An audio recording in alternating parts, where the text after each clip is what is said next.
Well, gang, after all that, we're finally home. It's good to be back. And look what I've got to keep from the set. Even though we had so much fun, I think we deserve a rest after all of that. That's right, Catherine. Well, I guess we can get to that then. Hey, yeah! Let's do that, gang. Let's start resting. And,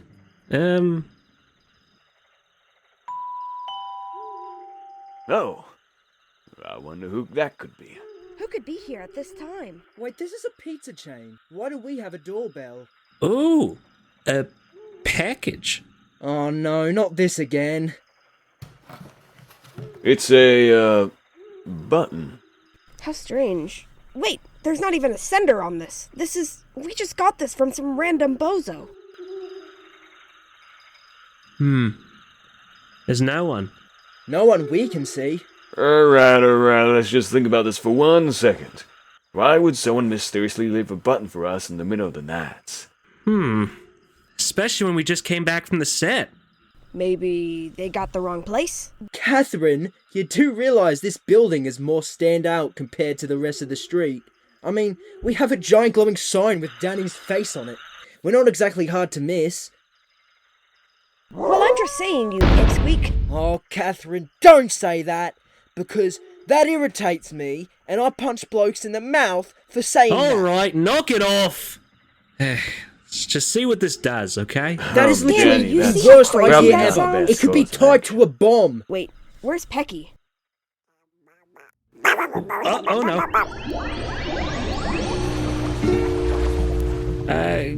Gang? Don't panic. Where are my legs? My head hurts. Can you guys hear me?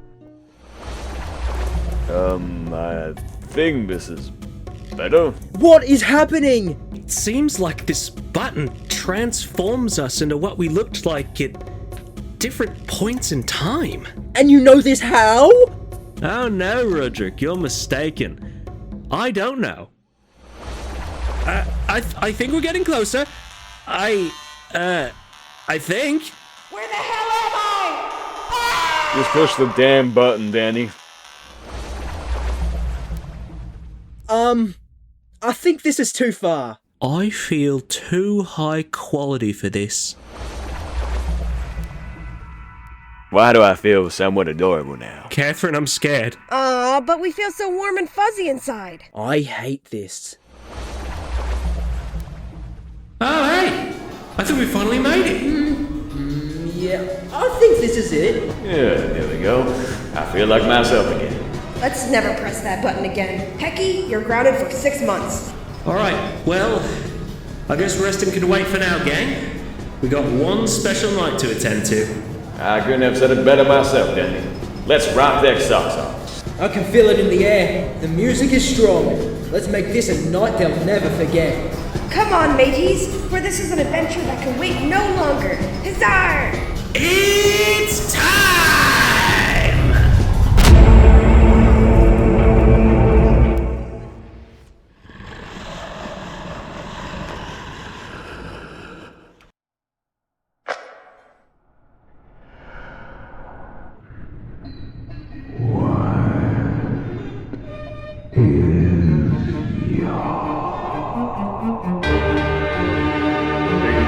The numbers in the dream referred to it in some way, I don't know.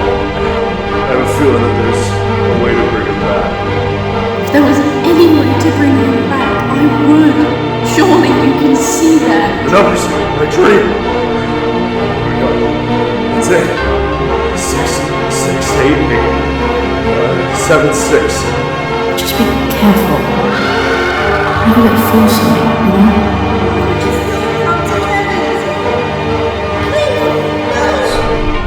This place, it being forgotten, is probably the fate it deserves. Names are useless if you're trying to hide. But if we're gonna try and trust each other, then what's the point of not having a name? And then something far worse than all of us. I'm not leaving. Not until I found the answer. What answers could you possibly need to know? What happened to Alex?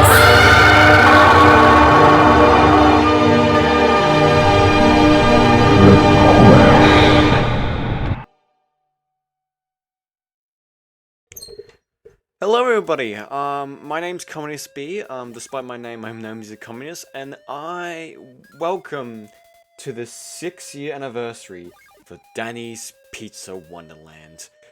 Now, I've been a part of Danny's since its very conception, all the way back in 2019, where me and Kabe made the first ever game on Recroom. I am one of the key creators in Danny's, with me and Kabe being the ones that first created Danny's, and J&A Productions, who helped along the way into making the tape series into what it is today. So it would be me, Jack, and Kabe as the 3 heads of Danny's. And we nicknamed ourselves the primary colors because, well, I'm yellow, Kabe's blue, and Jack's red, so you know. It's a palette of creativity. Okay, I'm gonna stop with the fucking artist jokes now. Hi, I'm Kabe. I've been a part of the Danny's team since before there was a Danny's team. Since the very beginning. And I have to say, being present to witness the growth of skill, the growth in creativity and talent within all of the members of the team has been incredible. I am very honoured to have been here to see it, to have been here to watch my friends grow in their ability, to see them learn and improve. Could not have asked for a better team.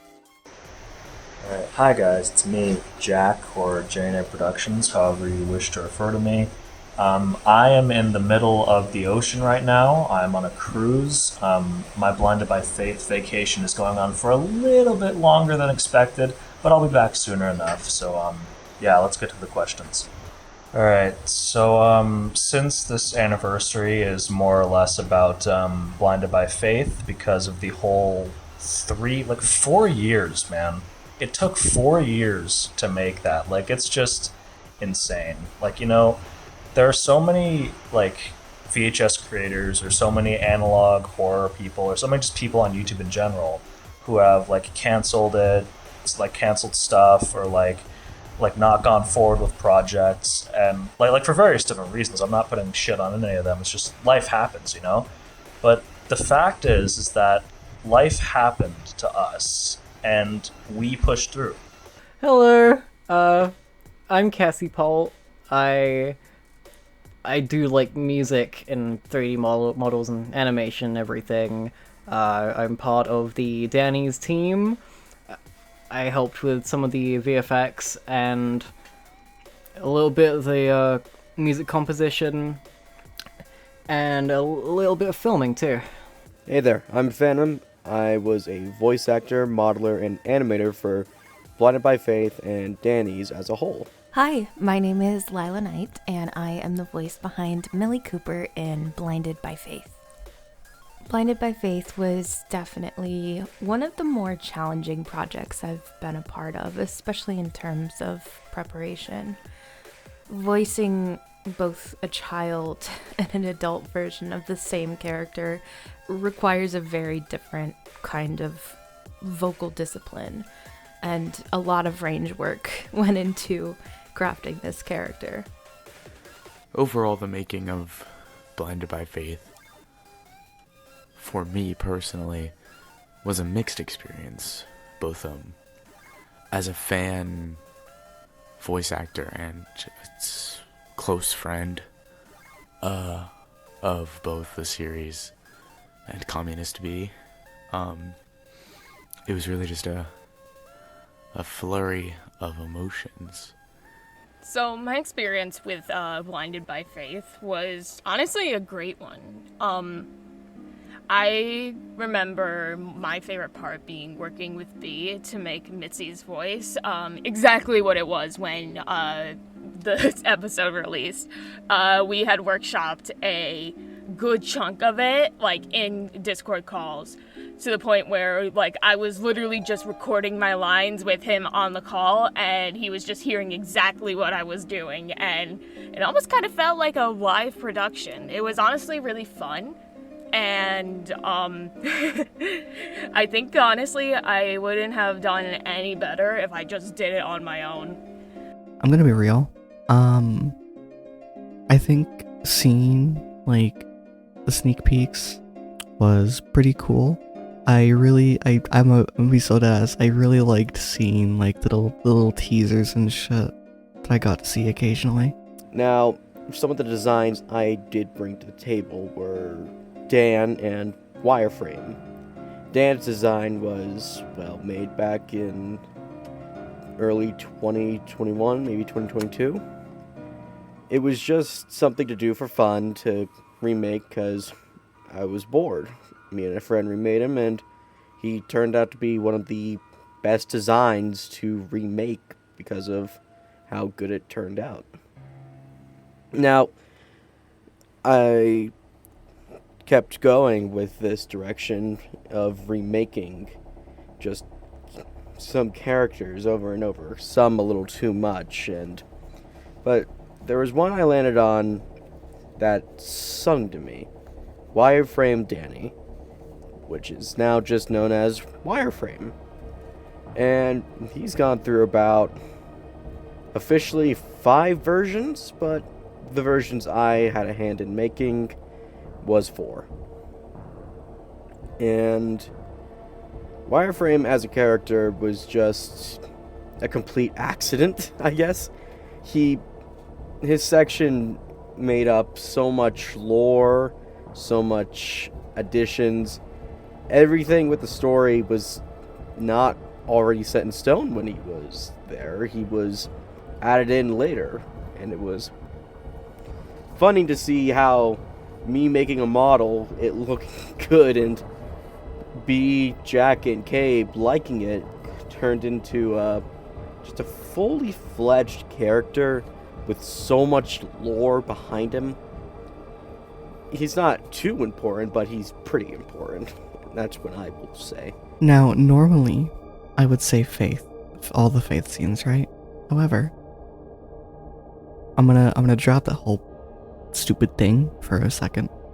I really liked all of the mentions of like Dan and Ron shit and Demon. I think that those had to be some of my favorite scenes out of the entire thing. Oh my goodness, I didn't even know where to start. A project this big from an independent team is just an amazing feat. It's just like, it's crazy to think about. 4 years of production into 4 high quality, at least I think to believe, like, hours of just pure passion and care put into this production. It is one of a kind, I think, and I'm so happy that we pushed through these 4 years of just non-stop just effort, and it was really something. It was really just a joy to sort of experience. One thing I really liked about my side of things was the cartoon, because that's where I really got to go into the idea and sort of experiment with my artworks, my just how to convey certain things in a 2D format, you know, and, you know, doing a lot of assets, you know, a lot of load onto my, like, my weak shoulders. It was very nice to sort of experiment. I tried so hard to sort of, like, capture this sort of early 2000, like, I guess you could say pilot episode that they would have shown at the cartoon, and, you know, and it was really exciting to experiment with the extra characters, and, you know, and, you know, how it was fun writing the script for that scene, because you really get to, like, have some time to sort of get to know the characters that this restaurant is based off, you know. You got, like, the Kevin gang with Kevin, Edward, Penny, and Faith, and then you got, like, the extra characters, which are new to this episode, you know, Mitzi, Chris, the shark, Bill the echidna, Barnaby the wallaby, and Blake the snake. You know, like, just little side-off characters that really just tie this little section in like a neat bow. And, as an artist, just, I guess, doodling these, like, characters that, so many people have grown and, just, like, in our little community, just, grown and have just seen, like, throughout the years, was just very special. And, yeah, it was just very fun to see that whole thing come together. And, I really enjoyed it. It was so funny because, initial production of Blinded by Faith started in January of 2022. But the idea of Blinded by Faith goes all the way back into the very end of, episode 2, when that first released. I'll probably show, like, some images here of, so, like, these very old, very, very old episode 3 assets that tie into the style of what we were shown in episode 2. And it was just a nice contrast to go from episode 2 to episode 3, because you can tell that just from this tape alone, there's so much change. There's so much just to, like, just look at. It's like, wow, how do we go from season 1 to this, And that's the one thing I really love about Danny's, is that it's growth, I guess, in a sense.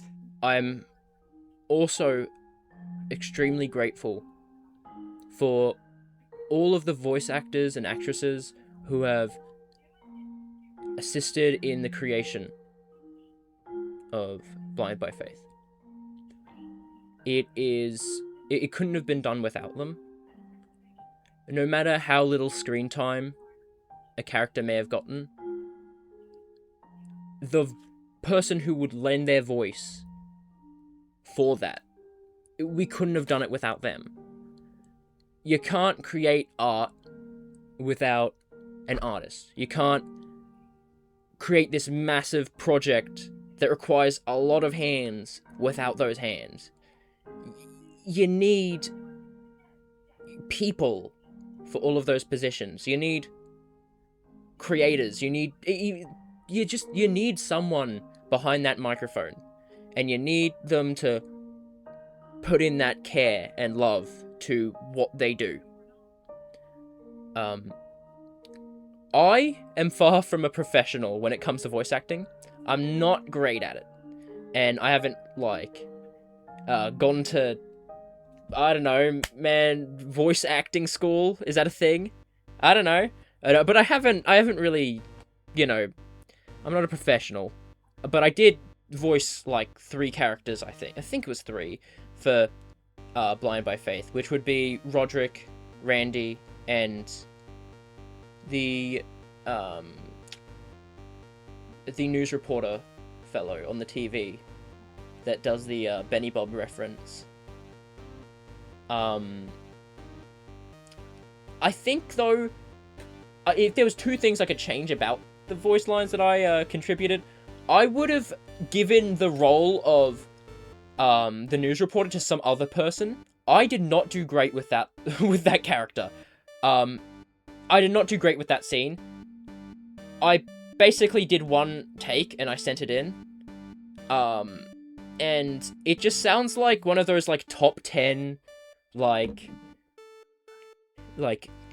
goblin sighting videos, something that's just really, it just sounds like one of those YouTubers that would list oh, this is top 10 evil monster caught on dashcam real footage. It sounds, it was so okay, I've gone on a bit of a tangent, but it was hot garbage. We had our own little disagreements and squabbles and our own little we were all going through very transitional periods in our time. I was I think 19, 18 when I started this. I'm 21 now. So I'll just get this out of the way. We're not going to be spending 4 years ever again on a project. I just want to say that right at the top of this interview.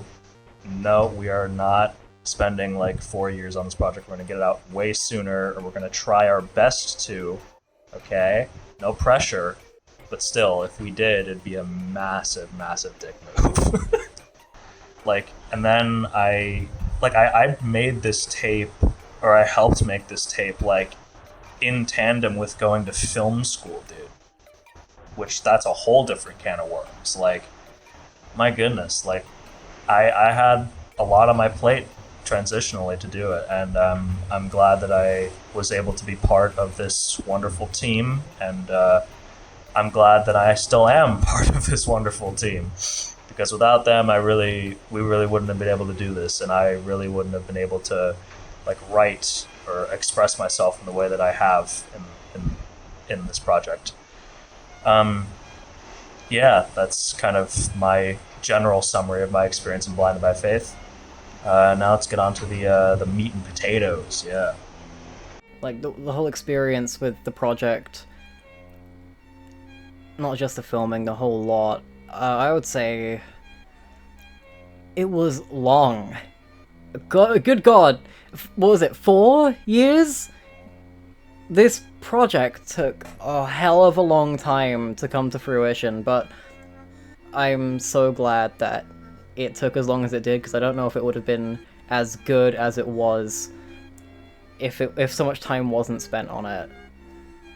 There was so much opportunity and time to learn new skills, make mistakes, learn from those mistakes, although admittedly nothing particularly comes to mind, but, you know, it's part of the process.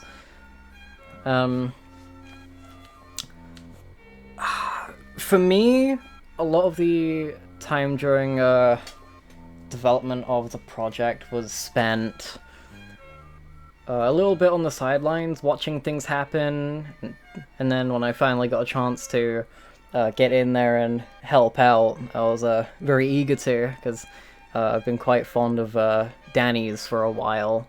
I mean, I'm part of the team, but, like, I'm happy to finally leave my mark on the project, not only with some voice acting as well,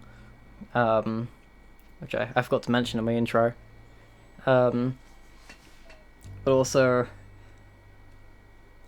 being actually able to film a few of the shots in the episode was particularly fun. Standing in the restaurant with a camera, it felt like I was really there, you know?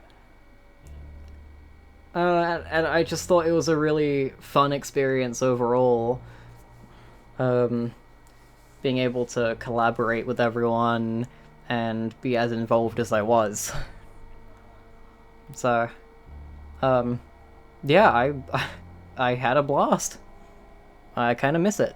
No, the process between Bad Memories and Blinded by Faith was just, you know, thinking back on everything, you know, that happened personally between our little friend group was just mind-boggling. But hey, all things are good now, and I'm glad that I was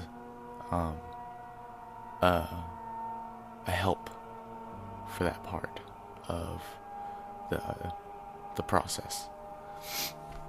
Oh my God! Some of my favorite parts of the making of Blinded by Faith would probably just be talking to Communist. You know, we used to, a lot more than now, we'd, you know, just go on these late night talks, because I was like one of the few people, I should say, that weren't, you know, a part of it at that point. And I feel like, you know, whatever frustration or whatever problem he had about, or just questions that I could vaguely answer, or the vague questions that I could answer to my best extent, and just knowing that I could, in a sense, help, at that point. And, sort of indirectly also, towards the end of the process, I, for our own series, me and Communist, Case 13, we have our own set of voice actors. And, there's this one very talented voice actress, Lyla Knight, and, of course, they needed a new actress for Millie, and I thought that they would be a great pick. And then, of course, that led to, there not having to be a whole recast process, and just have it take longer. So I was glad that I could help in that way too, of just kind of ensuring that it came out, honestly. I won't take all the credit for that. I ended up recording the project across a few different sessions because it was a lot of voice work. I put a lot of time and effort into getting lines that I was actually satisfied with, and between scenes with very different emotional atmospheres, you kind of have to give yourself time to reset and really get the emotion across in the way the scene calls for. Blinded by Faith is honestly pretty underrated for its production quality.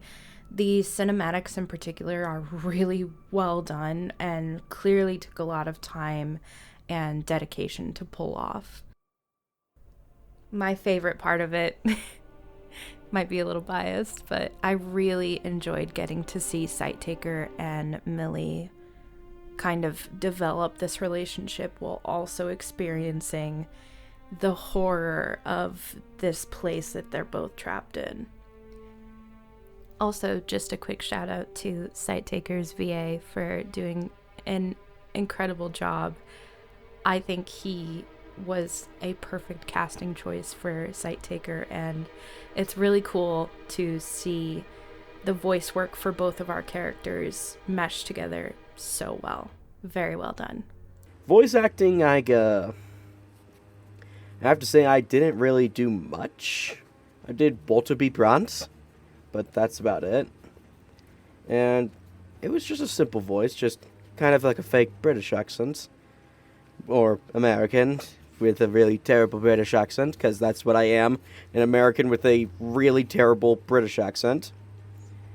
What I do know is that working on Blinded by Faith for so long was a trip. It was a fine trip. It just kinda... It had its ups, it had its downs, but in the end we were able to actually pull together and finish it. And after the years of development hell it went through, it felt so relieving to even just finish it and just have it, done. Even when the sections were being test screened amongst the team with me, be shown, it was just bringing tears to my eyes because it was actually getting done. And we dreamed of it getting done, but we never thought it would actually get done. And the fact that it did,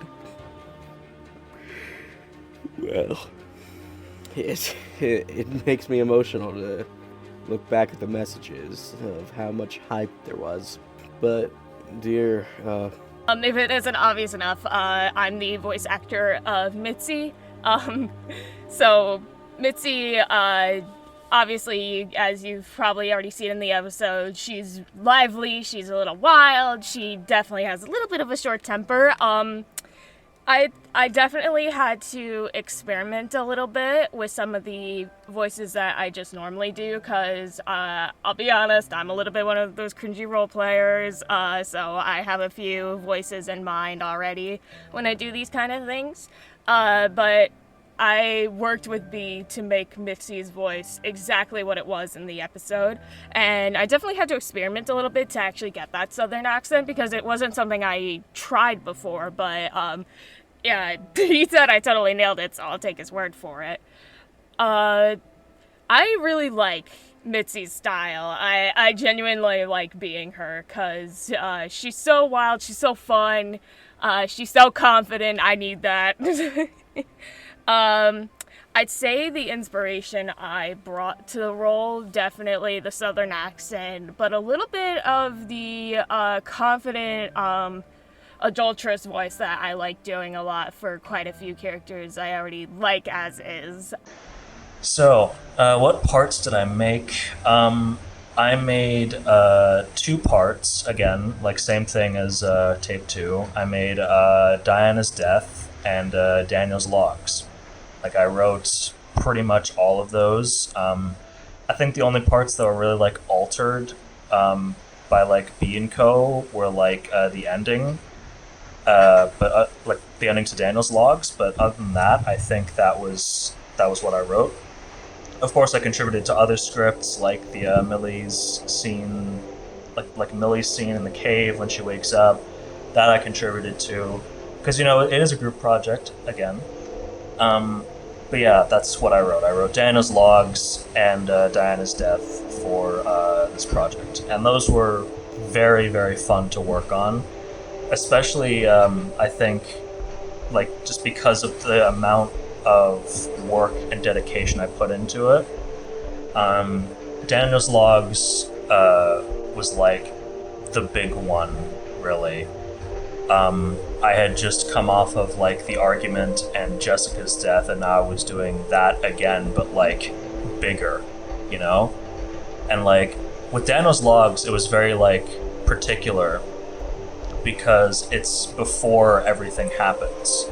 Like, it's before, like, everything, like, it's after Alex died, like, it's before Alex dies. It's, like, before Dingo Robotics is even founded. It's before Dan and Ron's is even a thing, you know? They come up with Dan and Ron's in the tape. And so that was a really interesting thing to explore.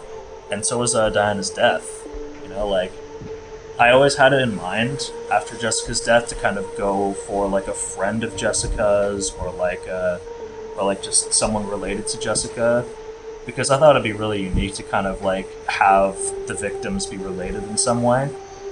And like, of course, we'll get into that a bit more in this interview, like a bit later. But like, there were a lot of twists and turns in a lot of these writing processes. Like. There was always a consistent vision for them, but, you know, given that this took 4 years plus, it's almost like it took various different shapes and various different forms, man.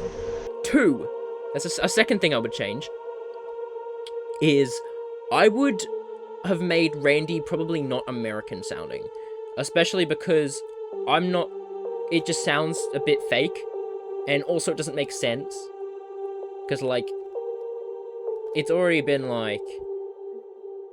Because it just doesn't make sense. I think it's pretty self-explanatory. It doesn't make sense. I do like how Roderick's lines came out. I really like doing the voice for Roderick. I really like Roderick. He's my favorite character. I am completely biased in saying that, but he is my favorite character. Yeah. I'm glad he has legs now, because he didn't for a little bit. But yeah, Roderick is one of my favorites. He's my favorite character out of all of Danny's.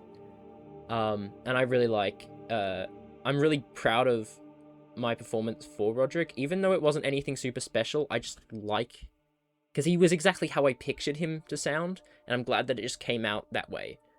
And it fits really well with the performances of everyone else. Within the scenes, within the performance scene where Roderick was chatting and having a bit of banter with the other band members.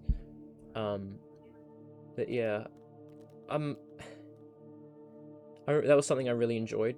I also really liked being present for all of the meetings and discussions that took place during the creation of Blind by Faith.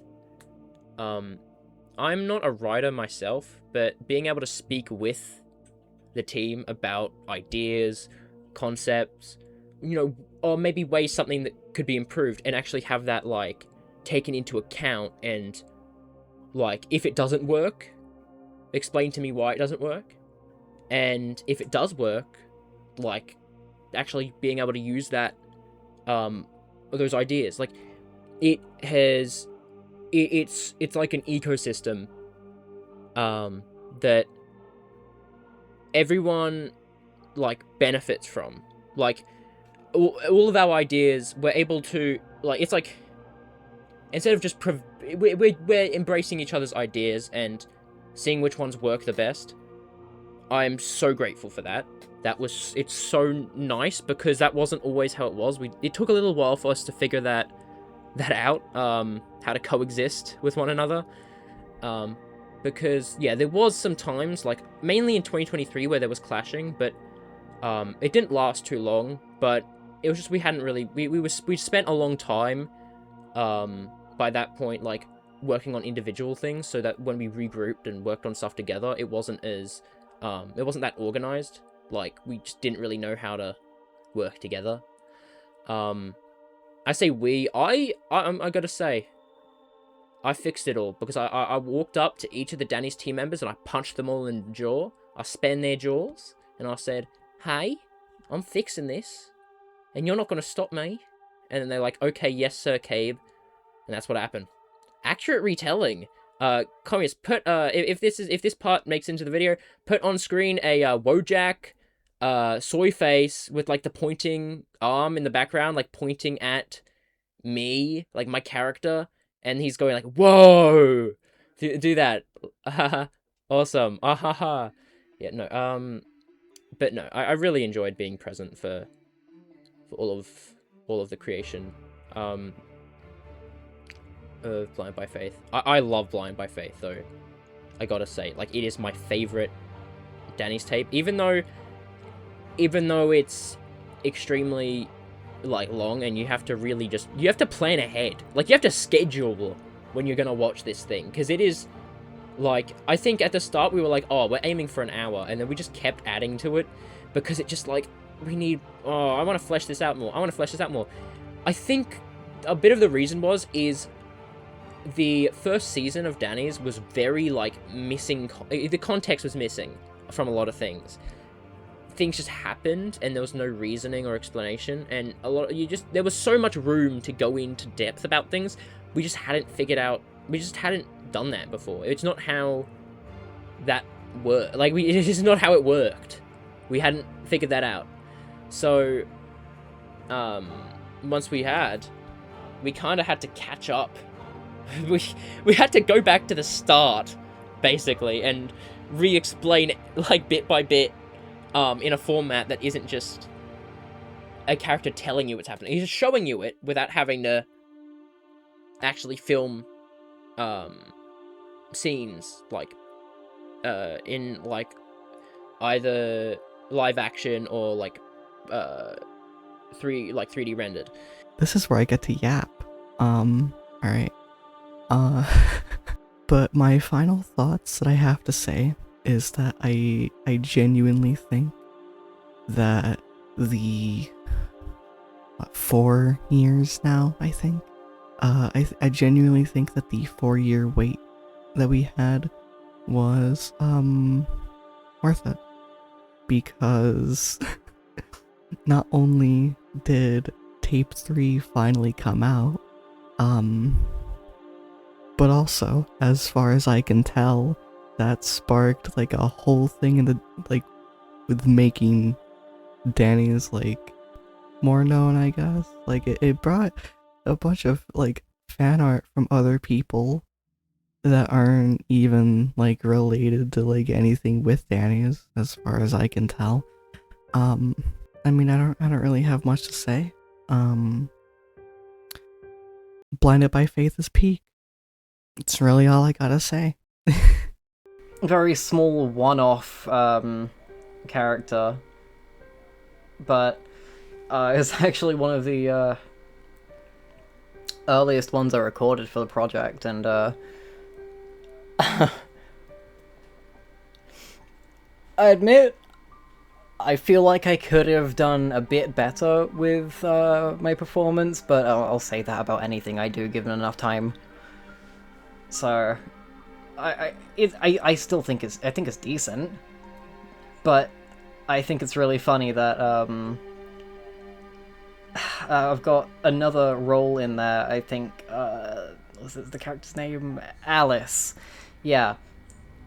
And I think there is a very big contrast between my performance in those, not just because they're different characters, but because one of them I was slightly more confident and I had a little bit more experience. And maybe sleep, too. Knowing me.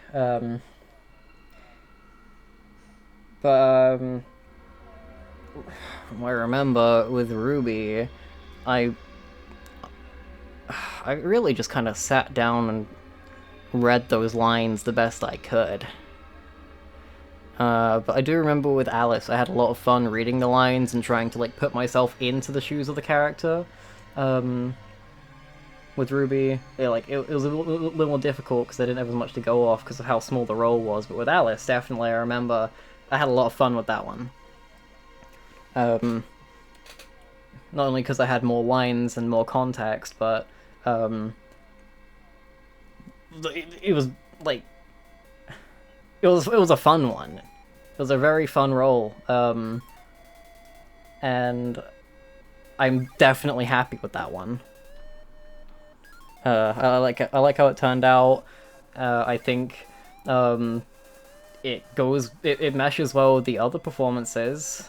I'm not really sure what else to say, but I enjoyed both of them. I had a good time.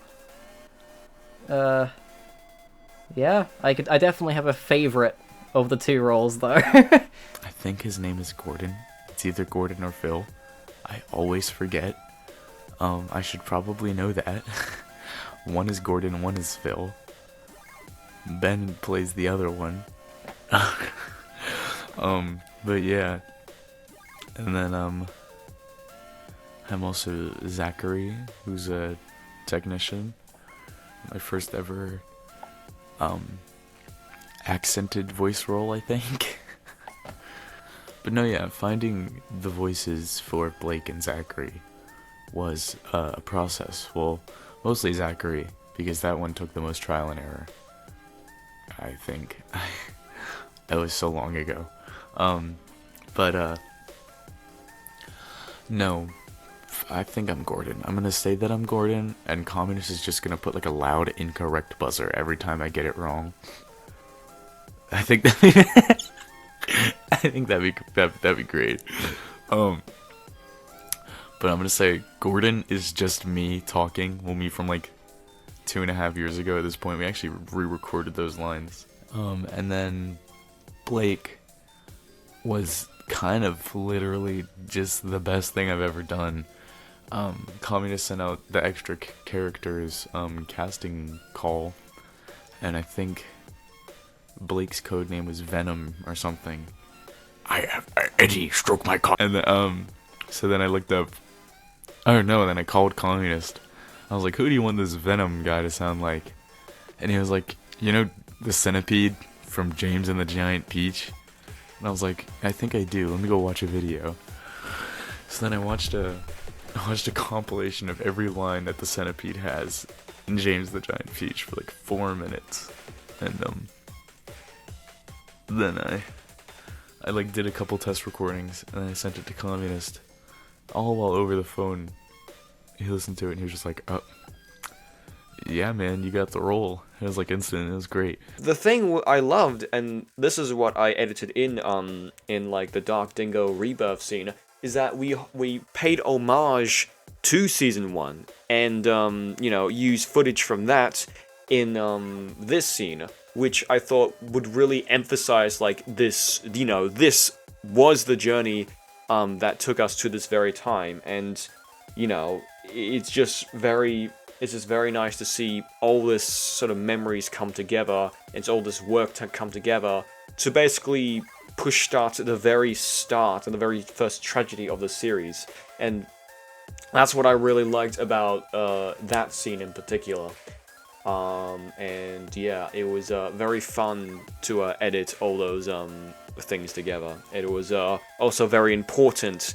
One thing with Daniel's logs, it was very important to the story, because this is before everything like happens, and so one of the main things we're going in our minds is like, okay, in this episode we're going to go into the origins of Demon and Dark Dingo, the two most pivotal characters of this like entire series.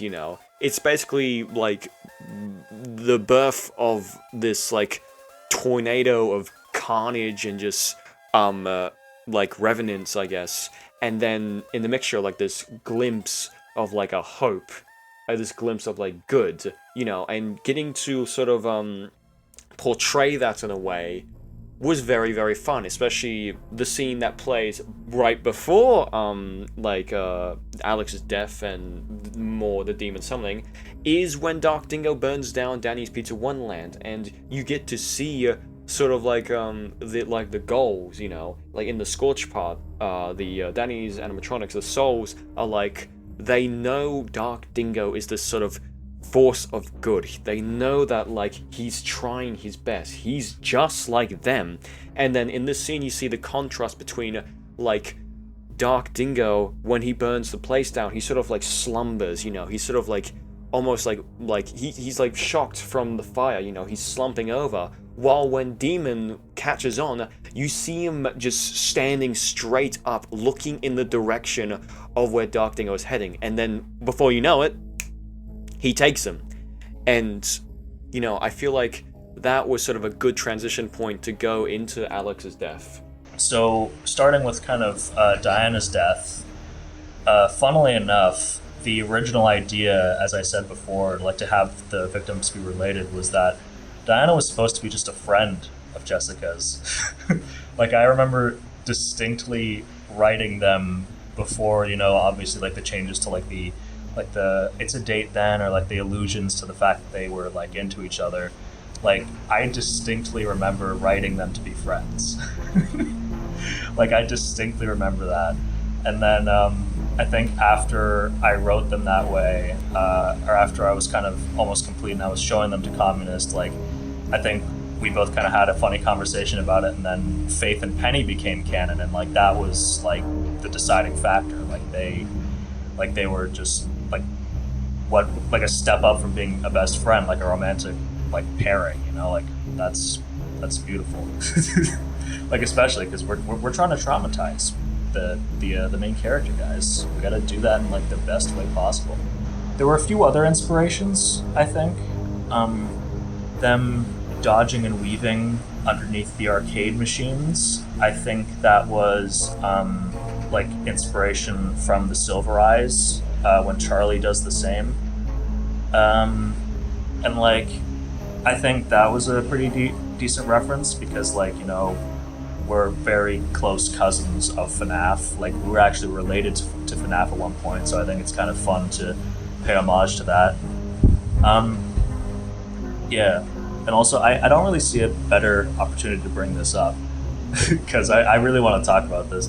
Like, I mentioned before how I threw in a bunch of metaphors and a bunch of, like, I was really allowed to kind of stretch my writing, like, muscles here. And I just kind of want to expand upon this a bit. So, I just love the fact, looking back at it, like, Diana is a rabbit. Like, okay, like stay with me. So, like, in her room, there is a bunny portrait, and, like, you know, there's a rabbit there, nothing too big of a deal. When she gets to Kevin's, she crawls into vents, which is... Someone just died. So yeah, like, she crawls into vents, you know, like a rabbit burrowing through tunnels, and then when she gets out, like, and she does all that stuff, at the moment she sees danger, she goes back in for the vents and gets dragged out by a ferret, and then eventually gets put in the ground, like, you know, like a rabbit. A rabbit goes into the ground, blah, blah, blah.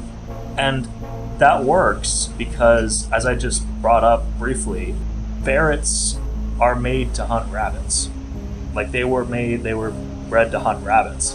And so I thought it would be funny to kind of lay a bit of seeds in there to where, like, it was like, oh, like, metaphorically at least, you know, like, Diana's a rabbit because she dies to a ferret. It's like, whoa, this is deeper than it actually is.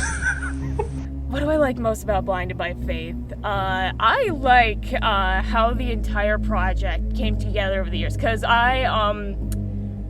so I had heard bits and pieces about it before the episode had aired. Way before the episode had aired, actually. I want to say it was about maybe a year or two before Blinded by Faith had finally been uploaded.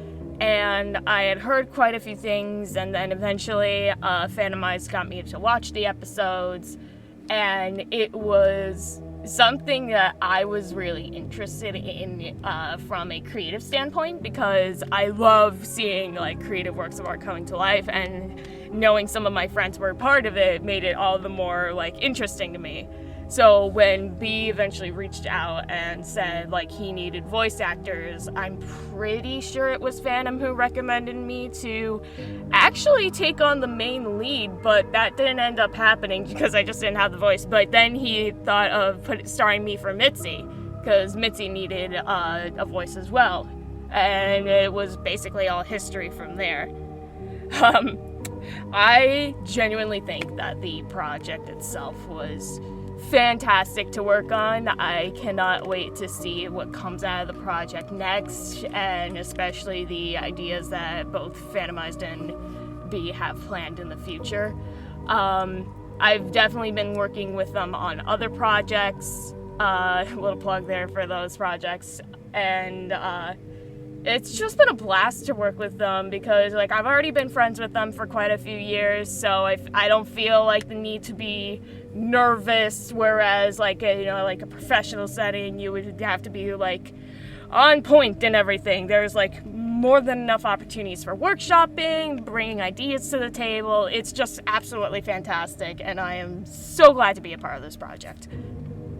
As I mentioned previously, with this role, I got to experiment with a lot of range work, as I did get to portray both the child version of Millie as well as the adult version of Millie, which was both very exciting and also very challenging to do. I'm still very much in the learning stage of figuring out where my voice kind of naturally fits and how to stretch it safely and effectively for the character. Doing children's voices is kind of difficult for me because my natural speaking voice sits much lower.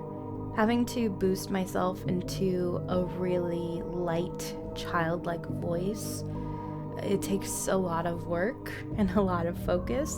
You really have to work your way up into that range. It takes a specific mindset and a specific skill set to put yourself into that role and sustain it. So when you first meet Millie, she is very upbeat. She's a very bright individual. She is emotionally open and very innocent, and she obviously bonds with her family very well. But after the tragedy that befalls her family, everything changes drastically for her, and that shift in her story is really important to who she becomes later on. When the story transitions to Millie as an adult, she's clearly carrying a lot of trauma. She's terrified, but she's also very headstrong. Final thoughts. I think Blinded by Faith was one of the most challenging projects I've ever had the pleasure of being a part of, but it was also very rewarding for me as a voice actor. I also want to genuinely commend the entire team behind the project, the amount of care and dedication that went into the story, the cinematics, the overall production quality. It really shows. It's clear this wasn't a rushed project. It took a lot of time, patience, and a lot of passion into making this project happen. I'm really proud of the work that came out of it, and if you haven't watched it yet, I think you should. Honestly, that one, that part of it, I know how to do that. I didn't really think about it. That's just one of those things that I've used that effect enough. I know how to edit it, I know what to do with it. I mean, I use the exact same one, with literally the same one I used in Blinded by Faith, is the same filter, down to the exact same, like, settings preset that I use for, most of my own project, Containment. Containment mentioned, everyone clap. The, filter, literally, I just plugged the, video files I was given, the raw files, into my editing software of choice, just put the filter on, and I don't remember if I screen shared it or if I just sent the rendered files. I think I did just send the rendered files, because at the end of the day, it didn't take very long, and that went smoothly. I don't think there was any issues. I think I just had to tweak a couple things, maybe at most. So they're fairly stress-free part of the project for me. One of the things I'm most excited about getting to do was, I got to do a little bit of filming on set, if you will, for the project. I mentioned it a little bit earlier, but there are a few shots of someone standing with a camera, handheld camera and everything, in the Danny's restaurant, just recording the stage. And that was me. That was me standing, like, on set, in the restaurant, with a handheld camera, literally just recording. So that's all completely authentic, and it was a lot of fun. So I'm quite happy I got to do that. Like I said earlier, it felt like I was really there, because in a sense, I was. It was really quite exciting. Always wanted to do that, and now I can say I finally got the chance to. Yeah. When it came to composing for the project, admittedly I didn't get to do as much as I wanted to. I had some issues with time constraints, working on my own project, and work, among other things. But something I'm happy I did get to do. I gave a little bit of assistance when it came to the tracks that B composed, but what I got to do was there was a short trailer. This is very obscure because it's like partway through someone else's video / stream. I don't remember which one, but either way, it was partway through, and it was a reveal trailer, I believe, or at least a trailer for Blinded by Faith, and I got to compose the music for that trailer, and I'm still quite happy with how it turned out, even if probably not many people have actually seen that trailer. I don't know. Maybe B will, like, upload it separately one day as a... I don't know, I think that would be fun. What do you think, B?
Yeah, Daniel's logs was great.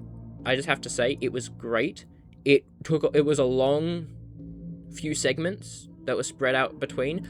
I just think it works so well because you learn a bit of information and then it like sends you back, and like you watch a bit of the tape and it sends you back to it sends you to you watch a bit of the episode, you finish a segment, then you watch a bit of Daniel's logs, then you watch the next segment, then you watch a bit of Daniel's logs, and each segment each bit of Daniel's logs that's shown, like it like kind of relates to the context of like what just came before it and what's happening after it. Like it fits so cleanly. It's not perfect. I would have preferred if we could have got the tape shorter, but with the amount of information that we needed to jam into it, I think that's the only that's like the best it could have came out with. And I think I gotta say I'm pretty happy with how it turned out. The only scene I'm unhappy with, I think there's a few contributing factors, but it's just how the stray scene came out. The voice actor for Charlie did an excellent job. Oh, that's another character I voiced. I voiced Leo. Yeah, but Charlie did a great job. The voice actress for Millie did a great job. I'm okay with how I did, but I put way too many because I was doing the voice filters one by one on each sound file. So some of the lines are way more distorted than others, and you can't understand what Charlie's saying sometimes. The voice actor, I did him dirty there. I feel so bad because they did a great performance, but it just people struggle to I've heard they can't really hear it that great because I unintentionally sabotaged that section with that, and I feel really bad about that.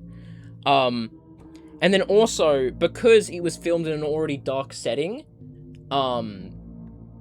in the Rec Room, and it was also put through the filter of the camcorder filter, you can't see anything that's going on. And also then adding onto that YouTube compression. So a dark Rec Room setting, when something's dark in Rec Room, it's very blue, when recorded. And a lot of the differences in, something could be dark and then something could be darker, but both things kind of just become a very similar shade. It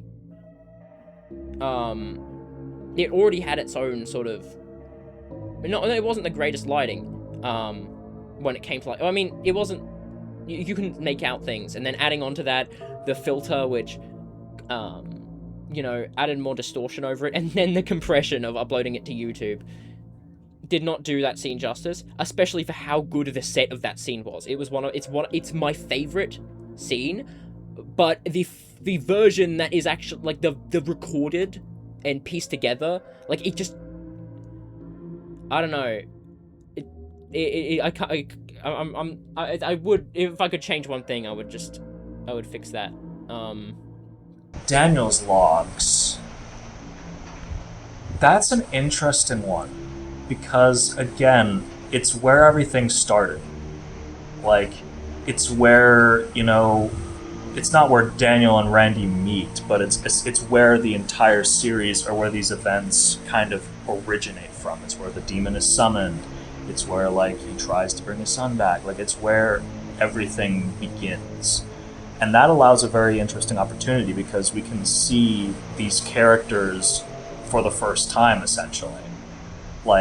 We saw them during the argument. We see how their relationship has been strained over the years, but we don't really see how their relationship was before. And so in a way, we can almost after the fact kind of add tragedy, or just add a layer of dramatic irony onto things, because we've seen the future. The entire series is the future. We know where it ends, and so now we have a chance to kind of go back and give people a story, and just to have them just looking at their screen, just saying no matter how good this is, it's gonna lead to Danny's, to all this tragedy, to all this hurt. And that was, I think, one of the main inspirations behind Daniel's logs. It was just that feeling. And I think during that is when the themes of like the tape started to take form. Writing down those logs was interesting from that perspective as well, because I got to kind of write a family dynamic, and I got to write an interesting little thing. And it's just the aspect of like parents kind of needing to hold their shit together for their kids that I found very emotionally like grounding in the story. Because like Daniel, throughout the tape, he's going through like this like let's make a business, like how do we do that? And he has all this stuff going on, and it's like so does Randy, so does Grace, all that stuff. But at the end of the day, he has to stay together for his kids. And even in the face of like this absolute tragedy, like letting up that mask is like it can be detrimental. Originally it was going to be its own section. Like its own like 2 hour, like it was 53 pages, so it probably would have translated to like an hour roughly. But like, yeah, man, it would have been 53 minutes of like just Daniel talking into his recorder like I am now. I'm realizing the parallels, but like even though I'm not in my backyard. No. I'm not Daniel Cooper, guys. Or am I? No. It's just like it would have been a lot for people to take in.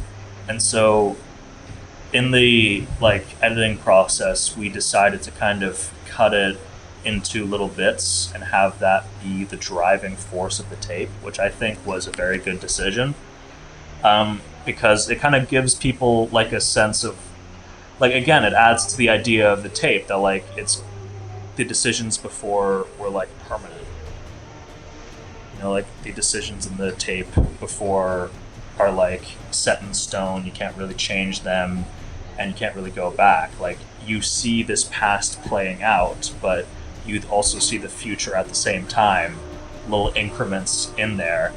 And so, and again, like I wrote that way.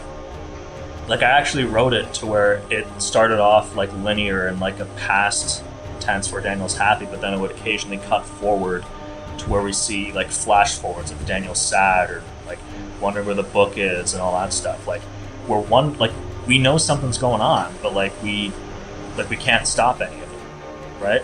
And that's kind of the whole feeling of that. And I think the tape being like this part being cut in between the tape and being the main kind of narrative throughout it, only to kind of end off with Millie, was really fitting. I think it was really, really fitting.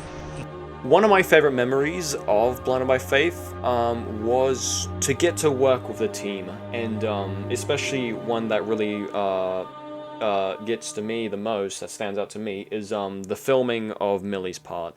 Because during the production of Blinded by Faith, mostly me and Jack had some tensions, but while writing this and while producing this thing, you know, 4 years worth of production, we had a few missteps, and because we're going through this transitional period in our times, you know, I was still a teenager and Jack was only like a young adult at the time, and you know, we were just basically kids, just bickering over things. And you know, I feel like once we grew and the tension sort of like die off, we sort of look back at that tension and like, oh my god, did we really do that? Like, oh my goodness. And it's nice to sort of recalibrate, because it just shows how far we've come, not as just a team, but as friends. And that just really means a lot to me. And, you know, I feel like we spent 6 days recording Millie's part after egregious like 6 months of animation on my end for Millie's part. Sight Taker's animations was one of the most unique tasks I think I've ever gotten to do, because since we use a program like Recroom, which is heavily limited, very limited, we had to get creative with how to sort of convey what we want to convey, what was written down on the script. And what I did, and this was sort of a blessing in disguise, was that because it took 4 years to make, some lines that you hear in the final product were like recorded like in 2022, 2023, like a few years before the actual thing came out. And so I had a lot of time to listen to them. And with SalmonTiger's ones specifically, I memorized it to a T. So when I was animating SalmonTiger, what I would do is that I would have the VR on my headset. The VR on my head. That makes no fucking sense. I would have I'll be sitting down. I have the VR ready. Just animating the things. I look down at my phone and there would be the script. And then what I would do is that I would basically word out exactly what he was saying. So say I had like a paragraph to work off. I would reenact what Jack said precisely with SalmonTiger, and I'll go back and forth and back and forth and back and forth just to make sure that I got all the things done. And when we got to editing, I was so relieved when I put those lines together and it synced up basically perfectly. And that was like one of the big reliefs, because I thought, oh, maybe we have to reshoot because maybe it doesn't fits 100%. And there were some instances where it didn't fit 100%, and I had to sort of get creative with the editing process, chopping up audio and splicing up together to make it make sense and cohesive, while also trying to use the footage to the most. And I think it worked out beautifully. I've said most of my favorite memories during another anniversary, I think. But I can talk about more now. I think the kittens was probably one of your favorite. The strays. I mean, kittens, strays, there's so many names for them. They were so cool to work with. I didn't animate them much because that wasn't really my section, but when I did do some testing on my own time with them, they were very fun to work with. I do know my favorite memory of Blinded by Faith. It has to be the insanity of me and B staying up way too damn late, and B just starts singing this song over and over and over again. He did it for a full 10 minutes without breathing, I think, which I don't think it was actually without breathing, but it felt like it. And another one of the best sections was probably the animation for Wireframe. Wireframe's animation was just something you had to be there for. There was a lot of problems, a lot of bad things. It never truly went in the right direction. You had to finagle it. You had to steer it in the right moment.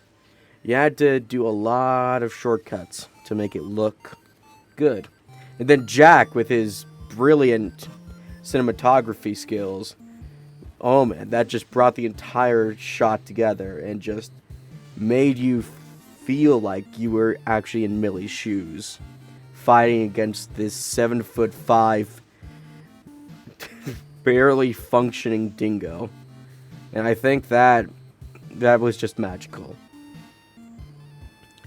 The team pulled together to make a project that was truly special. A lot more special than we could have done apart from each other, and it's a blessing to have worked with all of them, and it's a blessing to have all of you witness the greatness that we have made for over about 3 years now. Thank you all for being fans of Danny's Pizza Wonderland. From being a very low budget little analog horror to something that can rival cinema movies in length and runtime. Thank you all. Really.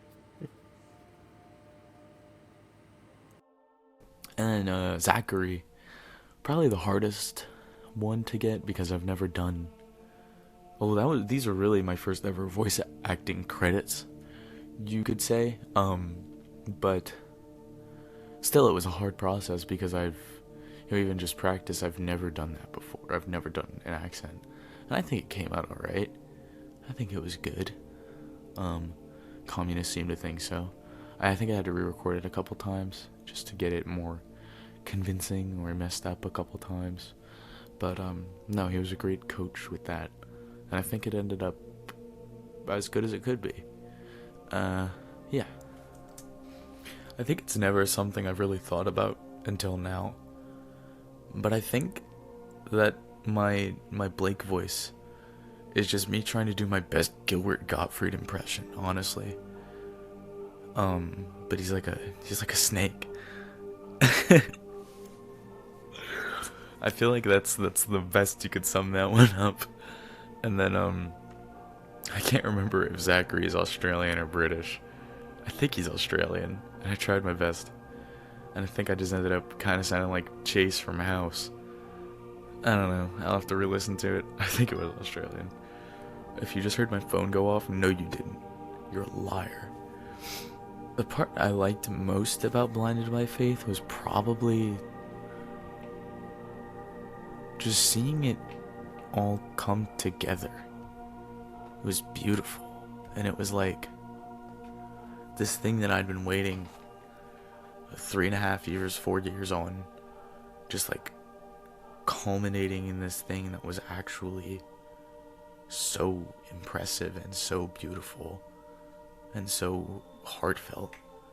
Like I expected nothing but the best, but like to fully receive nothing but the best was just so crazy. Especially just as a fan.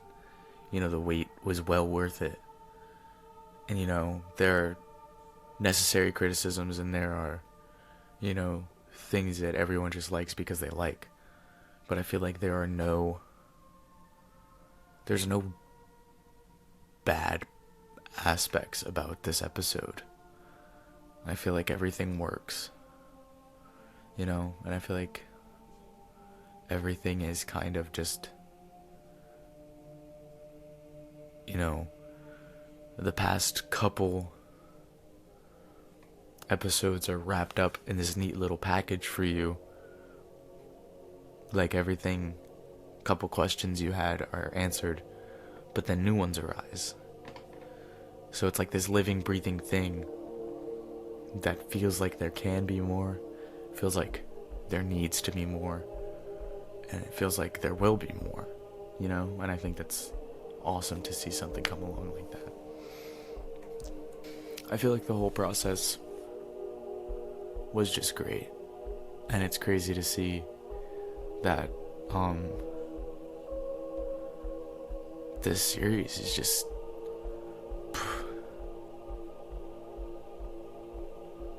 it's almost 6 years old now, you know, and I've been here since it was maybe 2, maybe even less than 2, maybe 1, and it's just like, you know, starting off as, you know, nothing but acquaintances with the whole team and them ending up being some of my greatest friends, even just through the process of this episode, even in and out.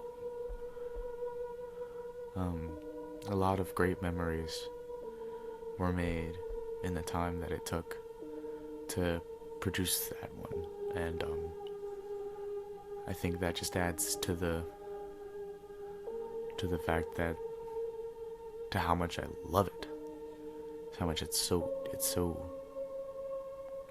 means so much, because so many people that I adore and that I love put all of their effort into this, and I think it's beautiful, and I think you guys are beautiful.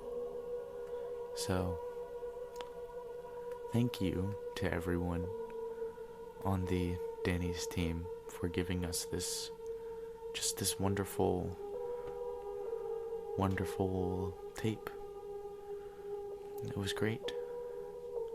So, yeah. I have been SalmonTiger, or Ian. Thank you so much. But like how those things can also destroy you just as much as they can help you. And like that is kind of the theme, because like the demon, he's not strictly an evil entity. Like that's my favorite thing about the demon that I wrote, is that he's not an evil entity. He's an entity that kind of like, in my mind, he like bends to the will of the people that like pay tribute to him, and that's how he works. And like that's like, and that's the general message, is like the demon's not evil. It's that Daniel doing it in the state that he was doing it in is what caused things to go oblong. Like him not reading the warnings is what caused this to go oblong, and then that's what led to it. Alright. I just wanted to talk a bit about like the stylistic shift between tape 2 and tape 3. Like for a long while in the production of tape 3, it was going to be in a similar analog horror style to tape 2. It was like a black screen with like some images displayed. Like it was analog horror essentially. It was treated as if it was like a recording in the environment, and we kept that idea for sure. We kept that idea all the way through production, but I think in the latter half of it, something kind of shifted, and so we decided to make that stylistic shift kind of very late on. Like Daniel's logs and Diana's death, and like all the sections for that factor, were written to be in the analog horror style that we had gone with before. I think tape 4 is going to be a lot more polished in that respect, because we know the stylistic change and we know we can play around a bit more, and so we're going to use that for sure. Like we have the animator of frickin' FNAC retold on our team, guys. Like, come on, like how can we not push this to its limits? But yeah, that was kind of the experience of like the stylistic shift. I enjoyed it a lot. Like as much of like an analog horror purist as I claimed to be back then, like I can still appreciate a good like cinematic thing, you know. So any chance to play around with something, I'm allowing it, you know. There's a lot I really like about Blinded by Faith. And it's not just Faith. Those who know. Like, if you know, you know. Watch Containment. Sorry, did I say so? There are a lot of things I like about Blinded by Faith, and what comes to mind, off the top of my head, I'm a big fan of the sections with Wireframe. It's really cool getting to see him like in action properly, like for real, because I mean Wireframe was a character I'd known about and had seen a lot of for quite a while, but I never actually got to see him officially like in motion or really in the project. I mean he only really was shown in Blinded by Faith. That was when he was officially like shown. But that was my shot. Like for those who maybe are not quite in the loop when it comes to me and my projects, just a little thing.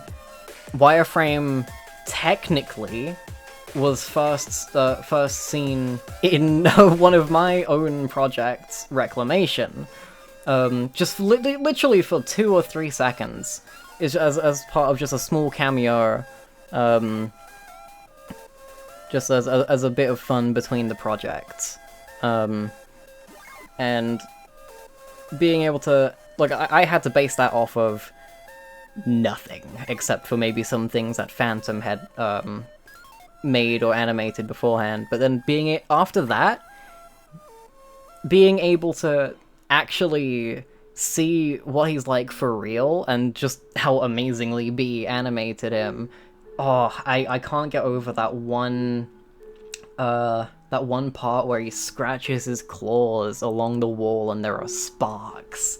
That's just so cool. That's, funny enough, inspired a tiny part of, little animation I'm working on for, Containment, which will be coming out hopefully soon.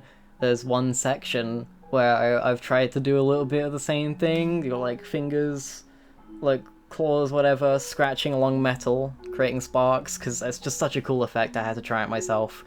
So thank you, B. Maybe you'll be able to notice it. Yeah, another thing I really enjoyed about BBF. Oh my god. Fucking, Jack's performances. Or just performance in general. Like, that man can voice act. Holy shit. Wow. That man's got pipes. And, hey, wow. His range of emotion... he's so convincing as well. Like, one day, I hope that I have the experience and confidence necessary, and also, privacy and lack of living with other people in a house with thin walls, to reach the level of acting that he does, because, oh my god. Wow. Like, I can't even name a specific scene that I thought was best. Just, like, in general, he's so good. I mean, everyone was good. But Jack, especially, I think stood out to me. I am so happy to have been a part of this project, and this team in general.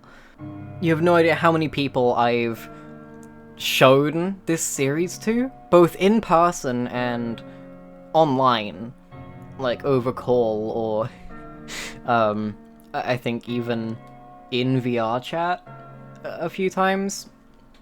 I'm personally responsible for showing this series and a few of B's other older projects to people. You're welcome. Subscribe to Communist B and Phantomized and J&A Productions. What's her name on YouTube now? Was it Roxanne Zero or subscribe to everyone involved in the project, I'd say.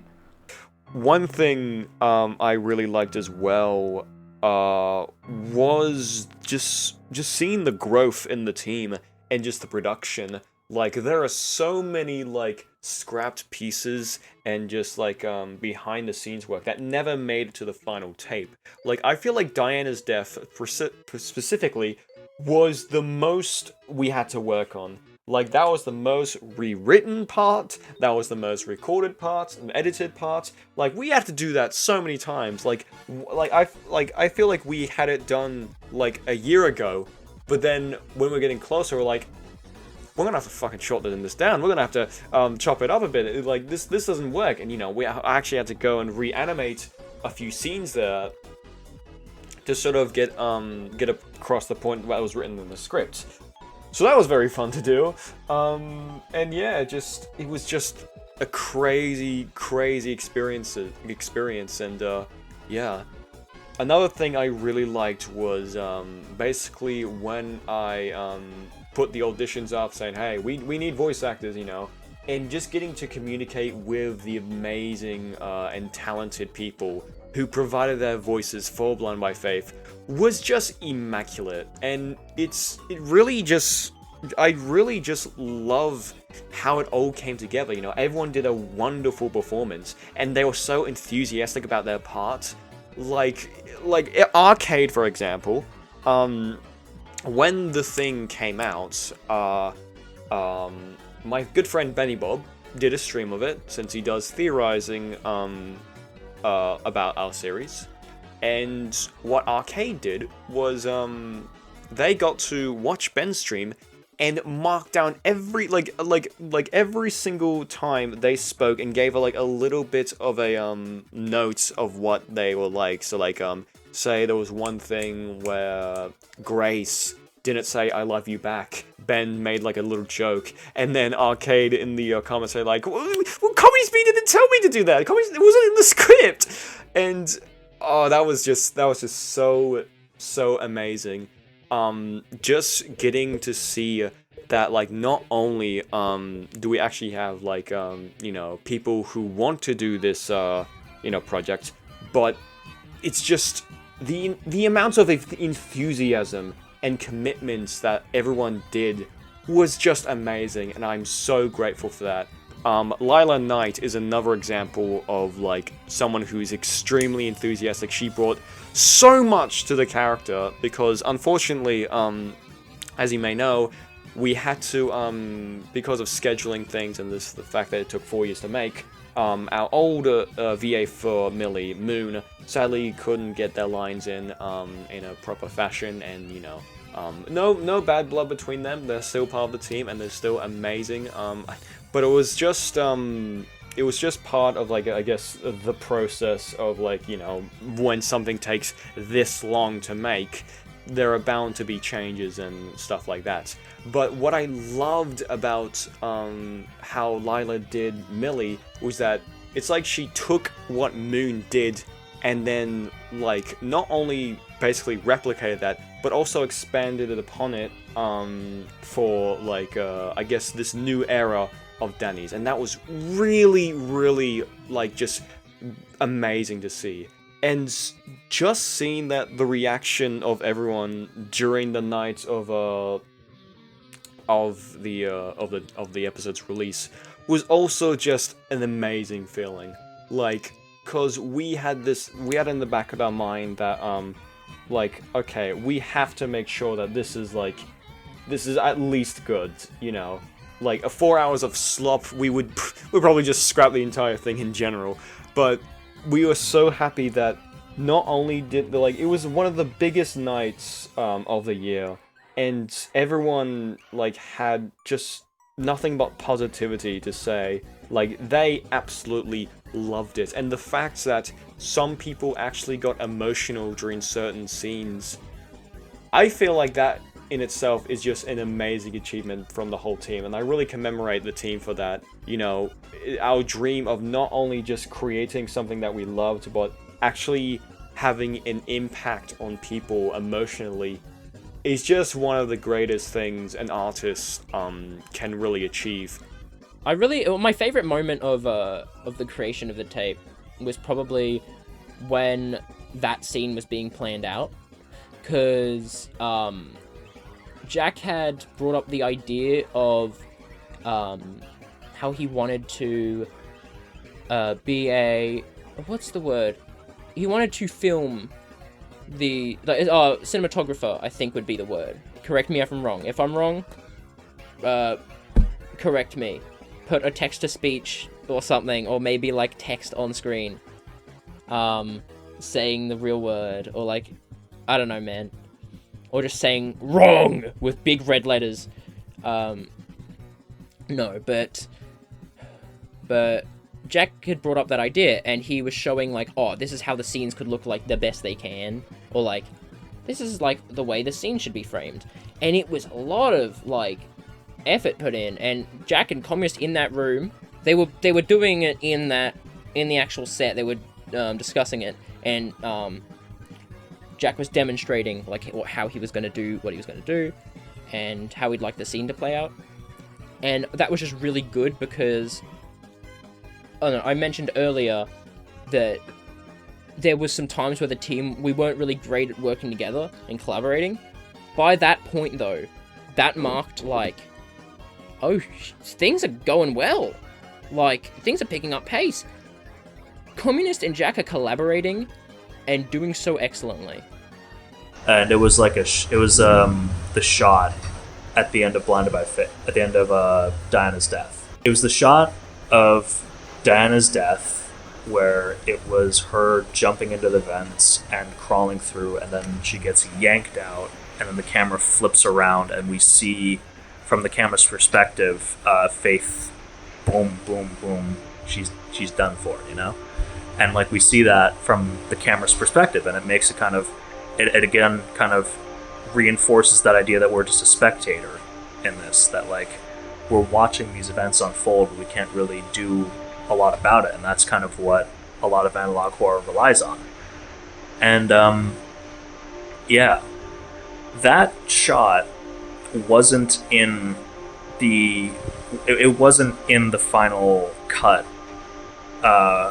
like 2 years ago, like because I was in film school and because of, you know, as the aforementioned tension between us, I wasn't there to produce a lot of the stuff. Like, I wasn't there to do the camera work. Communist kind of tanked like all the editing and like the footage. We eventually came back together with filming of Millie's part. I was like the camera guy for that because, you know, I had the streamer cam, and like Communist Phantom did the animations and the modeling. Like, I stepped in with my camera and I was like, woo woo, right? So we did come back together at the end of it, but because I wasn't there, we didn't end up filming that scene for Diana's death. When she kind of just pokes her head into the vent, and then it cuts to black, and then we hear what happens. That, like, I expressed to Communist back then, like that was kind of like a cop out, and so I campaigned for a while to get that shot, and I wanted to get that shot, and like I would kind of bring it up as an idea. I didn't want to cause anything, so I just kind of kept it brief. But overall, it just wasn't looking that way, that I was going to be in there, until I think it was about the time where we had kind of resolved our differences, where I brought up the idea one more time, where I fully storyboarded the shot. Like, keep in mind, this was a shot that was in the script. Like, I had specifically scripted this shot and like this sequence of events. And when our tension was kind of resolved, I had storyboarded it in this app called Storyboarder. And like I showed it to Communist, and he liked it a lot. And like it was funny because like that was a shot that had been written in before, and so that was like really cool to see that we finally were on the same page with that idea. And I think it really showed that was the point where we kind of saw each other as creatives and just as friends, you know? And so after that, he went back, he shot that scene, and I think it was received very well. And like, yeah, like I think that shot, to me at least, and why I hold it so dearly into my heart, that we kind of finally got that in. It was kind of like a real show of our kinship. I think that was a real show of where we were then, and that's kind of why I like that memory so much. There's also another memory that kind of goes in like the epilogue of this almost, where it was just before Blinded by Faith was going to be released. Like, we're talking like 7 or like 4 days out from when we streamed it in Embed Fail and when we finally released it. Like 4 days out, we were watching it back, and we were taking notes, and we were doing all this stuff. And like by the end of it, like it was pretty much exactly what you saw, with a few alterations. But it was exactly what you saw right up until the end, where the demon pops in, he's really menacing, we're about to cut to the credits, but then it cuts, and there's images of flowers, and there's images of like a garden or something. And Communist wanted to add those in, because it was like meant to harken back to Daniel's logs and the whole like visual of flowers and that whole thing going back. And like it was shot in this very cool style where it was like, you know, handheld, and it was kind of like ethereal almost. And it was a really cool set of shots. But I talked with Communist, and I said that I think it would be better if we just left it at the cliffhanger. If we had it, the demon rising up, and then boom, cliffhanger, and then the credits roll. And then we kind of like talked back and forth about like the reasoning for it, and I was actually trying to like think of ways it could work. I was thinking of ways like maybe it's alluding to this in the lore, maybe it's alluding to that, because we had things in the lore it could allude to, but in the end we both kind of agreed like this had to kind of end on a cliffhanger, and he confided in me, and we talked a bit about this a lot, is that like production had gone on for like 4 years by that point. Like 4 freaking years, dude, of non-stop effort. And so there was this pressure almost of it finally coming out that it has to be like as perfect as possible. And Communist really felt the brunt of that because he was the one that was editing, he was the one that was putting the lines together, he wrote a lot of the scripts, and like there was a lot on him to get this right. And I just remember talking to him about this and saying like, yo, like don't worry, man. You know, I think this is gonna be a really good hit. I think no matter what, it's out, and we're gonna be really happy that it is out because it's gonna mean we're gonna do much bigger and better things in Tape 4. You know, like let's just get this out and then we can work on Tape 4 and we can collaborate on other things. And like I just remember that talk from that night with like Cabe and Communist and like everyone there, like just how nervous everyone was to finally have this thing out. And like it just really speaks to like the impact that it had on all of us as people, you know, as creatives as well. And like that day when it finally came out, there's also another really funny memory. You can pull up the footage if you want to, but it was like after it had finished off with that cliffhanger. It was after it had finished off where it was like the demon rises up, his head, he's all menacing, and then cut to black, credits roll, and then we were deafened at the time. We were on mute at the time, and Discord call, and we at the end of the credits when it started rolling, we just unmuted and comments was like, that, ladies and gentlemen, was Blinded by Faith. And like that was something that Communist had told me he wanted to say when we were filming Millie's sections, right? And so I let him say that, and I was like, yes. I just remember, like, a member of our server and a good friend just piped up, unmuted, and like as everyone was like reacting to the cliffhanger, and she was like, "You motherfucker! You can't do that!" And that, ladies and gentlemen, was Blinded by Faith. Yes. That was us, guys. There you go. 4 years, Blinded by Faith. And I think that was the moment where I realized, like, we did it, you know? So this might be the first time that this is officially mentioned, as far as I'm aware, but it's a little bit of a, I guess it's like a not so well kept secret, because it's not really even a secret, it's just not been mentioned. I've got a couple of projects that I'm working on. Containment's not one of them. I know that Wireframe and Faith both show up in Containment, in Reclamation specifically. That's not canon, like, universe-wise. The two that you see there are just cameos, they're just for fun. That has no effect on either series, really. But I've got a couple of other projects I'm working on that are officially set in the same universe as Danny's. Blinded by Faith, the whole series. And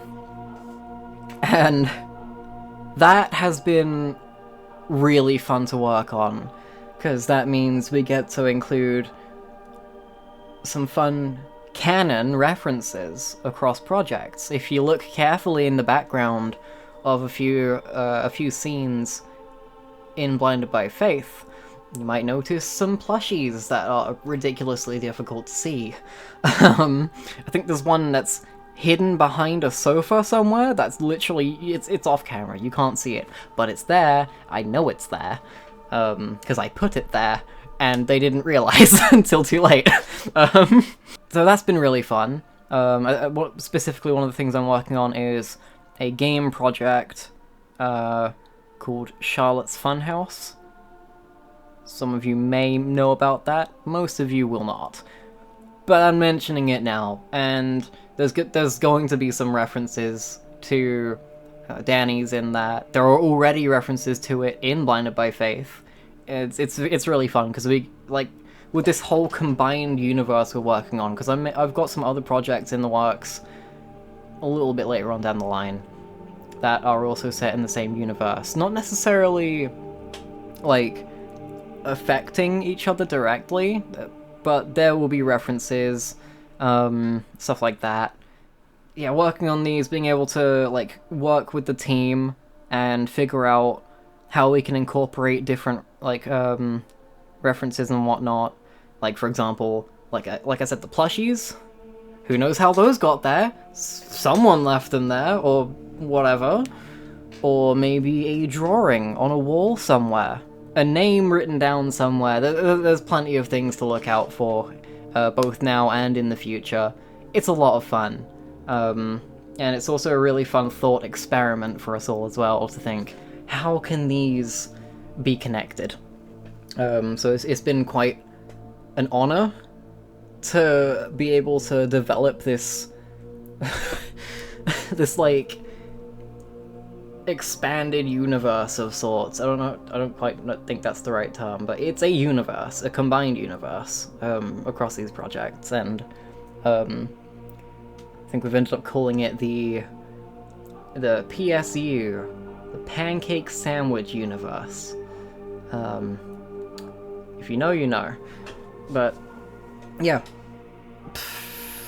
tons of fun, and I'm so happy to be able to be a part of everything the way I have, and I can't wait to be even more a part of it in the future, and work on other projects and such. But yeah, I'm really grateful to have been a part of Blind by Faith and its production. I'm really grateful to have been able to see the growth and improvement of my friends and colleagues and the team. And I am so glad to know that and see that Blind by Faith is completed. I still can't get over it. Like, how did that come from, like, us? Like, how did that come from, like, a bunch of, like, how, that comes from, like, we just, like, a bunch of friends, like, a bunch of people online, just, like, talking and planning things out, and then recording them in a VR game that you can make, like, 3D models out of, and animations, and, like, by using different, like, rudimentary shapes.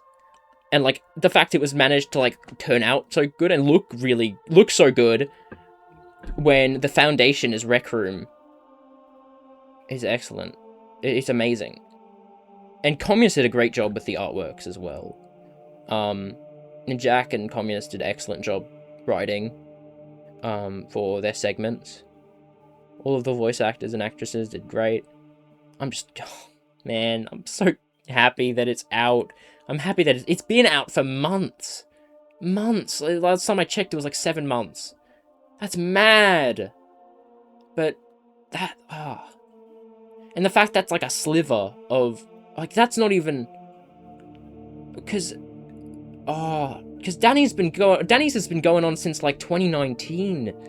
That is mad. That is mad. And in a couple days, it'll be its anniversary, and if you're seeing this, it's the anniversary. I am so grateful to have been here for each step of this journey. Happy anniversary, Danny's. this actress who was involved in Case 13, I'm pretty sure, could do that. And so Salmon gave us the recommendation, and we did a few tests, and like, yeah, she killed it pretty much. She pretty much killed it. She played a young Millie very well. Again, as I mentioned, the way she delivered her lines in that scene was fucking incredible. Like, and she delivers that emotion in tape 3. Like in the Millie's parts in tape 3. Like we feel every bit of like, wah, wah, like we feel everything. And that's like because of like the choreography, but also because of her. And like that is just like, we have great actors and actresses, man. And it's been really good to work with them. Like, I'm glad that the people that watched and enjoyed what we did were able to have favorite moments. That's kind of what I'm mostly glad about. Again, I could rant all day about the moments because, you know, I worked on the damn thing and I know kind of what went into it. But I think generally it's a triumph that we were able to create something that people engaged with and that people connected with emotionally. And that is huge thanks in large part to the actors and the actresses that we worked with and the people who modeled for us and like the writers, the people in the writers' room, and like everything came together so smoothly at the end of things, and it created Blinded by Faith. And I'm just thankful that we were able to get through it and we were able to make something pretty cool. That's kind of my thoughts on that. Yeah.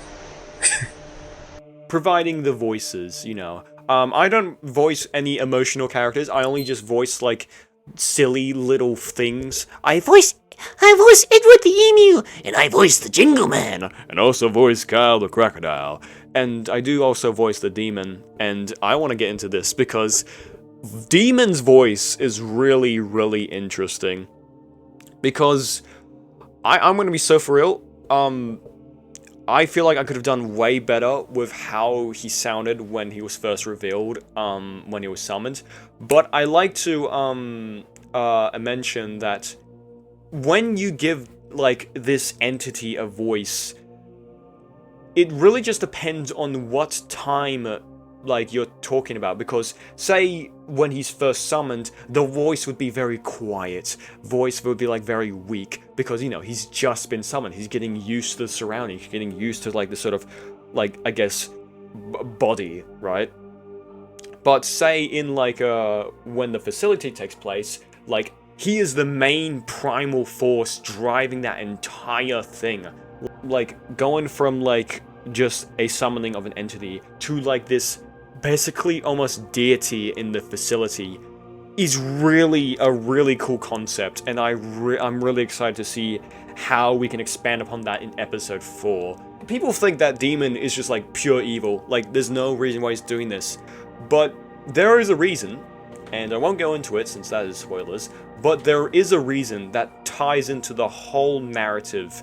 And it makes the Demon a bit more compelling and a bit more complex, you know. He's not just this force of nature just trying to wreak havoc. He is, but there's a reason for it. That in itself, I feel like, is a really cool concept. And I'm really, really excited to see how Demon's like character goes in the future. Final thoughts. I think this entire project has got to be one of the biggest struggles that I've had the pleasure of working on. As a content creator, as a director, a writer, a voice actor, an artist, just all of the above. And, you know, the fact that I also got to compose music for this, and just like have a little tidbits on every single detail was just really surreal. And I have to commemorate every single person who has spent the time to watch, to work, to create something for Danny's. And the fact that it's 6 years now is that's just crazy. Like, I never thought I would be at this point. Something as small as a Recroom game This a small little hangout becoming like this gargantuan, larger than life project, and actually have it release is just complete insanity. And I want to thank everyone for just supporting us for these 4 years. And it's kind of insane to see this whole thing come together. And yeah, thank you.